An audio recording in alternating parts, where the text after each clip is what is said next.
안녕하세요. 위로입니다. 최근에 무선 이어폰을 하나 구매하면서 제가 무선 이어폰을 구매할 때 활용하는 사양에 대한 정보들이 너무 제한적이라는 생각이 들어서 이와 관련된 내용들에 대해서 알아봤어요. 코덱, 블루투스, 비트 전송률, 샘플 속도 등에 대해서 내용을 정리해봤는데요. 최대한 쉬우면서도 정확하게 그 내용에 대해서 알려드릴게요. 참고로 제 채널에서는 IT 기기와 관련된 트렌드와 정보, 노하우를 전달드리고 있습니다. 먼저 오늘 내용들을 이해하려면 오디오 파일이 처음 만들어지고 내 스마트 기기를 통해 연결된 무선 이어폰으로 이어지는 과정에 대해서 알아야 이해하기가 쉬워요. 음악 자체는 아날로그 신호예요. 우리가 콘서트장에서 가수가 부르는 노래를 직접 듣는 것처럼 원음 자체는 아날로그 신호인데 가수들이 음원을 만들기 위해서 녹음 작업을 하면 아날로그였던 원음이 디지털 신호로 변환이 되면서 우리가 사용하는 컴퓨터 안으로 들어와요. 그리고 음악 관련된 전문가들의 작업을 거쳐서 음악 파일이 만들어져요.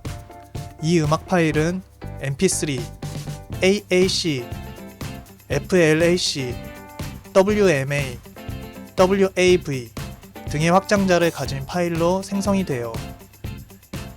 이 작업을 코딩 혹은 인코딩이라고 하는데요. 인코딩을 하는 방식에는 세 가지가 있어요. 무손실 무압축 형식, 무손실 압축 형식, 손실 압축 형식 이렇게 세 가지인데요. 이름에서 조금은 유추가 가능해요. 원본 데이터가 손실되는지 여부에 따라서 손실, 무손실이 정해지고 원본 데이터의 크기를 줄이기 위한 압축 여부에 따라서 압축, 무압축이 정해져요. 아까 앞에서 살펴봤던 확장자들은 세 가지 인코딩 방식 중에 하나에 해당돼요. WAV는 데이터 손실도 없고 압축도 하지 않아서 음원 작업에서는 사실상 표준처럼 사용이 돼요. 하지만 데이터 용량이 어마어마하게 커져요. FLAC는 데이터의 손실은 없지만 압축을 해서 데이터 용량을 줄여줘요. 우리가 컴퓨터를 쓰면서 데이터 용량을 줄이려고 알집을 써서 파일들을 압축하는 것과 동일해요. 하지만 이것도 데이터 용량을 획기적으로 줄여주진 못해요. mp3, AAC, WMA는 데이터 손실이 있으면서 압축도 해서 파일의 용량을 효과적으로 줄여줘요. 여기까지 들으면 이렇게 생각할 수 있어요. 나는 mp3, AAC 파일 형식으로 노래 많이 듣는데 데이터 손실이 있다고? 이상한 거 못 느꼈는데? 라고 생각하실 수 있는데요.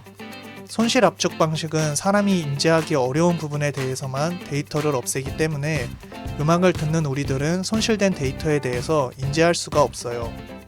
사람들이 들을 수 있는 주파수의 범위는 20Hz에서 20kHz인데요. 일반적으로 음원은 0에서 40kHz까지 녹음이 되거든요. 사실 귀에 들리지 않는 부분까지 녹음이 돼서 불필요하게 용량이 커지는 거죠. 그래서 mp3, AAC 같은 파일 형식을 통해서 작은 용량 크기의 음악 파일로도 원음과 비슷한 노래를 들을 수 있게 된 거예요. 그렇다고 무조건 모든 음악들이 원음과 같은 소리를 들려주는 건 아니에요. 음악 파일들의 음질을 결정짓는 건 바로 비트레이트와 샘플레이트예요. mp3 플레이어를 사용해본 경험이 있는 분들은 비트레이트는 잘 몰라도 이건 본 적 많으실 거예요. 노래를 다운받아서 mp3에 넣어야 하는데 고민이 시작돼요. 320kbps/s는 용량이 크네? 음질은 더 좋을 것 같은데 mp3 용량이 크지 않아서 음악을 많이 못 넣을 것 같고 128kbps/s는 용량이 너무 작아서 음질이 안 좋을 것 같아. 그럼 192kbps/s로 다운받아서 넣자. 비트레이트가 뭔진 몰라도 음악 파일의 용량을 보고 이렇게 고민해서 노래 넣으신 분들 많을 거예요. 저도 그랬어요. 음악 파일에서의 비트레이트는 1초에 얼마만큼의 비트, 즉 음악 데이터를 넣을 것인지를 의미해요. 비트레이트가 높을수록 음악 데이터가 많이 들어가니까 당연히 음질이 더 좋은 음악 파일이 되겠죠? CD로 듣는 음악의 비트레이트가 보통 1411kbps/s라고 해요. 왜 CD 음악이 음질이 더 좋은지 알겠죠? 샘플레이트는 음역대라고 할 수 있어요. 화음을 생각하면 더 이해하기 편한데 우리가 피아노에서 도미솔을 누르면 3개의 음을 들을 수 있죠. 샘플레이트는 이 음역대를 더 세분화해서 주파수로 표현해요. 일반적으로 음악 작업에서 표준으로 사용하는 샘플레이트는 44.1kHz라고 해요. 모든 음악이 동일한 샘플레이트를 사용한다면 샘플레이트는 실질적인 음질 좌우 요소는 아니라고 할 수 있겠죠. 사실 여기에 더해서 한 가지 요소가 더 있어요. 비트 심도라는 건데요. 하나의 샘플레이트가 어느 정도의 정보를 가지는지를 의미해요. 마치 디스플레이의 해상도가 높을수록 사진을 더 잘 표현하는 것처럼 비트 심도가 높을수록 음악이 잘 표현된다 정도로 생각하면 돼요. 이제 음악 파일을 우리가 스마트폰에서 재생하려고 해요. 그럼 디지털화된 음악 파일을 다시 아날로그 소리로 바꿔서 우리가 들을 수 있도록 만들어줘야겠죠? 이 작업을 디코딩이라고 해요. 아까 앞에서 아날로그 소리를 디지털 소리로 변환하는 작업을 코딩 혹은 인코딩이라고 했죠? 여기에서 코딩의 CO와 디코딩의 DEC를 합쳐서 코덱이라고 해요. 가끔 컴퓨터나 스마트폰에서 동영상, 음악을 재생할 때 재생할 수 없다, 코덱을 설치해라 라는 오류 메시지 본 적 있으시죠? 음악 파일이 어떤 방식으로 인코딩 되었는지에 따라서 그걸 다시 디코딩하기 위해서는 같은 방식의 코덱이 컴퓨터나 스마트폰에도 설치가 되어 있어야 하는 거죠. 알맞은 코덱이 잘 설치되어 있으면 음악이 잘 재생되겠죠. 근데 우리는 컴퓨터나 스마트폰에서 음악을 들을 게 아니라 무선 이어폰에서 음악을 들으려고 해요. 그러기 위해서는 디바이스와 무선 이어폰을 연결해줄 통신 방식이 필요한데 이때 사용되는 통신 방식이 바로 블루투스예요.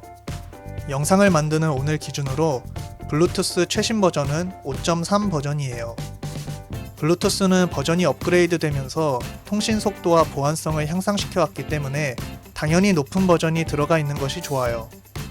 무튼 디바이스에서 무선 이어폰으로 음악을 전달하기 위해서는 인코딩 작업이 필요하고 무선 이어폰에서 음악을 재생하기 위한 디코딩 작업이 필요해요. 즉, 코덱이 또 필요한 것이죠. 지금 말하는 코덱은 아까 음악 파일을 만들 때 코덱과는 달라요. 이건 블루투스 통신 안에서 음악을 재생하기 위해 디바이스와 무선 이어폰 간 필요한 코덱을 의미해요. 블루투스용 코덱에는 SBC, aptX, AAC, LDAC가 대표적이에요. AAC는 아까도 봤던 코덱인데 블루투스 코덱에도 나왔네요. 각각의 코덱별 스펙은 다음과 같아요. SBC는 비트 심도 16비트, 샘플레이트 48kHz, 비트레이트 345kbps, 압축률은 20분의 1이에요. aptX는 비트 심도 16비트, 샘플레이트 44.1kHz, 비트레이트 352kbps, 압축률 4분의 1이에요. AAC는 비트 심도 16비트, 샘플레이트 44.1kHz, 비트레이트 250kbps, 압축률은 가변적이에요. LDAC는 비트 심도 24비트, 샘플레이트 96kHz, 비트레이트는 330에서 990kbps, 압축률은 정확하게 확인은 안 돼요. 여기서 하나 더 중요한 것이 지연율이에요. 지연율은 싱크라고 생각하면 돼요. 우리가 유선 이어폰을 사용할 때의 지연율이 보통 10ms라고 해요. 지연율이 크면 영상을 볼 때 주인공이 말하는 타이밍과 소리가 나오는 타이밍이 안 맞는 정도가 크다는 거예요. 그렇다면 결국 우리가 무선 이어폰을 구매할 때는 첫째, 비트레이트가 높은지, 둘째, 압축률이 높은지, 셋째, 지연율이 낮은지를 비교해서 해당 코덱을 지원하는지 여부를 봐야 한다는 거예요. 나는 지연율이 다소 있더라도 좋은 음질의 음악을 듣고 싶다 하면 LDAC 코덱이 지원되는 무선 이어폰을 사면 좋은 거고, 나는 음질이 다소 떨어지더라도 지연율이 낮으면 좋겠다 하면 aptX 코덱이 지원되는 무선 이어폰을 사면 되는 거예요. 근데 이 두 개는 기능이 좋은 만큼 지원되면 가격이 비싸져요. SBC 코덱은 블루투스용 기본 코덱이기 때문에 모든 무선 이어폰에서 지원하고 AAC 같은 경우는 애플에서 주로 사용하는 코덱이기 때문에 거의 모든 무선 이어폰에서 지원한다고 보면 돼요. 이렇게 해서 무선 이어폰 구매 시에 봐야 하는 내용들에 대해서 정리해봤어요. 내용을 쉽게 전달하기 위해 음악 파일용 코덱 내용과 관련된 앞단의 내용들까지 같이 살펴봤는데요. 오늘 영상 보시면 앞으로 무선 이어폰 구매하실 때 가볍게 스펙 사양만 봐도 어느 정도의 이어폰인지 바로 아실 수 있을 거라고 생각해요. 아는 정보를 바탕으로 현명한 소비하시길 바랄게요. 궁금한 점이 있으시다면 댓글로 남겨주세요. 다음 영상 제작할 때 반영할게요. 영상이 도움이 되셨다면 구독과 좋아요 한 번씩만 부탁드립니다. 시청해주셔서 감사합니다.